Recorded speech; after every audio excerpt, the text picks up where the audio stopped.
Laymen's evangelical fellowship స్థాపకులు ఎన్ దానియేల్ గారు 1954వ సంవత్సరం జూలై మాసం 7వ తేదీన చేసిన ప్రసంగం. 150వ కీర్తన 6వ వచనం. సకల ప్రాణులు యెహోవాను స్తుతించుదురుగాక. దేవుని స్తుతించుచున్న ఒక దేవుని సేవకుడు ఇక్కడ ఉన్నాడు. దేవుని స్తుతించుట యుక్తము అని అతడు గ్రహిస్తూ ఉన్నాడు. నీ జీవితాన్ని మరొకసారి తిరిగి చూచినప్పుడు దేవుడు నీ కొరకు చేసిన మంచినంతటినీ నీవు చూస్తావు. ఆయన ఏ చెడుగు చేయలేదు. స్తుతి ఒక ఫలము. ఆయన కృప ద్వారా ముందున్న రోజుల్లో నీవు జయకరముగా ఉండగలవు. ఆయన ఇప్పటి వరకు నీకు చేసిన వాటి కొరకు నీవు తప్పక దేవుని స్తుతించుండాలి.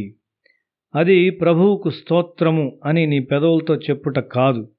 నీవు మార్గంలో నడుచున్నప్పుడు నీవు నీ హృదయంలో దాన్ని చెప్పుచుండాలి.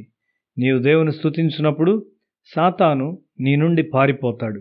ఈ సహవాసము దేవుని ద్వారా ప్రారంభించబడినది, మనుష్యుని ద్వారా కాదు. ఇది స్థాపించబడినప్పుడు సామాన్యుల సౌవార్తిక సహవాసము అను ఒక సామాన్యమైన పేరు పెట్టబడింది. అది కలిగి ఉన్న గొప్ప భవిష్యత్తును గూర్చిన భావన నాకు అప్పుడు లేదు. 2వ దినవృత్తాంతముల గ్రంథము 30వ అధ్యాయం 12వ వచనము. యెహోవా ఆజ్ఞను బట్టి రాజును అధిపతులను చేసిన నిర్ణయమును నెరవేర్చునట్లు యూదాలోని వారికి మనసు ఏకము చేయుటకై దేవుని హస్తం వారికి తోడ్పడెను. సహవాసములో ఎక్కడ ఏకత్వముండునో అక్కడ రోగము, మరణము మరియు పాపము జయించబడును. ఈ ఏకత్వము ఎట్లు పొందగలము? దేవుని వాక్యములోని మాటను గమనించుము. వారు తగ్గించుకొనిన వారై అని మనము చూచున్నాము. దేవుని వాక్యం యొద్దకు దీనత్వముతో కలిసి వచ్చువారు ఐక్యతలోనికి తీసుకొని రాబడతారు. మీరెక్కడికి వెళ్ళినను అక్కడ ఉద్యమం వచ్చును అనే దినాలు వస్తాయి. మనుషులు మార్పు చెందినట్లు దేవుని ఆత్మ పనిచేస్తాడు. భారతదేశం అంతటి నుండి వచ్చి మాకు సహాయం చేయండి అని మనకిప్పుడు ఆహ్వానాలు అందినట్లయితే ఆ అవసరతను మనం తీర్చగలమా? లేదు. మనము చాలా కొద్దిమందిమి. మొదట మానవ గుణము మారుట అనే గొప్ప కార్యము జరుగుట అవసరమై ఉన్నది. వ్యాధి క్రిములను తొలగించుట కొరకు ప్రజలు చాలా జాగ్రత్త కలిగి ఉంటారు.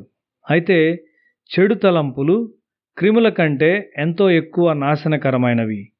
పాపములో నమ్మకముంచు హృదయము మరియు మోసమును తయారు చేయు తలంపులు నాశనకరమైనవి. యేసు ఈ భూమి మీద నడిచినప్పుడు ఆయన జయించువానిగా వెళ్ళాడు. రోగము, దుష్టత్వము, పాపము, ధనాశ పారిపోతాయి. నీవు సరిగా ఆలోచించువానివై పరిశుద్ధతతో నింపబడిన వానివైతే దేవుని కొరకు నీవు గొప్ప శక్తిగా ఉంటావు. దేవుని తలంపులు మరియు దేవుని పరిశుద్ధత ఎదుట నీ డిగ్రీలు ఎందుకు పనికిరావు. స్వార్థమును చంపి సజీవమైన సంపూర్ణ నిస్వార్థతలో ఆయన స్వారూప్యములోనికి నిన్ను మరలా సృష్టించుటకు నీ గొప్ప దేవుడు ఇక్కడ ఉన్నాడు. యేసు పలికిన జీవపు మాటలు ప్రజలను దేవుని సమీపించుటకు మరియు ఆయన జీవమును పొందుటకు సహాయపడినవి.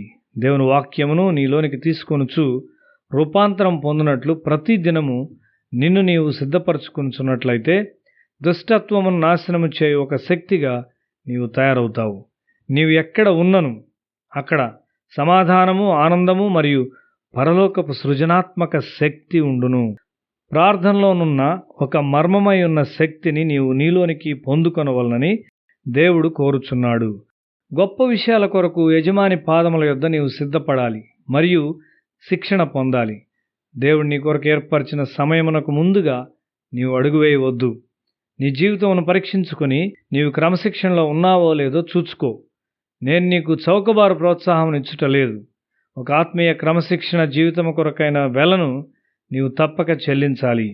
ఆ తరువాత నీవెక్కడికి వెళ్ళినను ఆత్మలు రక్షింపబడతాయి.